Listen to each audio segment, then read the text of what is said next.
చాలామందికి శాండ్విచెస్ కానీ బ్రెడ్స్ కానీ తినడం అలవాటు. బ్రెడ్స్ మీద స్ప్రెడ్స్ వాడుతూ ఉంటారు. స్ప్రెడ్స్ అంటే కిసాన్ జామ్ లాంటివి కానీ న్యూటెల్లా చాక్లెట్ క్రీమ్స్ లాంటివి వాడతారు. అయితే న్యూటెల్లా చాక్లెట్ క్రీమ్ గురించి అసలు ఏం ఇంగ్రీడియంట్స్ పెట్టి దాన్ని తయారు చేస్తారో చూద్దాం. ఎప్పుడైనా ఇంగ్రీడియంట్స్ లిస్ట్లో ఫస్ట్లో వచ్చే మేజర్ ఇంగ్రీడియంట్స్ అంటే ఎక్కువ శాతం వాడే ఇంగ్రీడియంట్స్ అన్నమాట. ఆ తర్వాత లాస్ట్లో వచ్చే ఇంగ్రీడియంట్స్ వచ్చేసి చాలా తక్కువ శాతం వాడినాయి.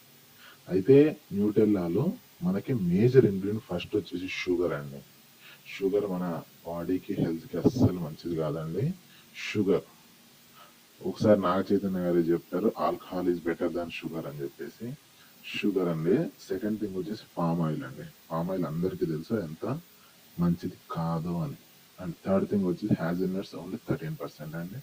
ఫోర్త్ వన్ వచ్చేసి skimmed cow milk powder, milk కాదండి milk powder 8.7%, cocoa powder 7.4%, emulsifier, nature identical flavouring substances.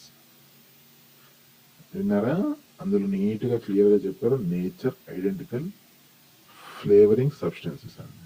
చూడండి, మనం బ్రెడ్స్ మీద వాడుకునే స్ప్రెడ్ ఎంత మంచిది కాదు అని చూసి పెట్టండి పిల్లలకి బ్రేక్ఫాస్ట్ కావాలండి.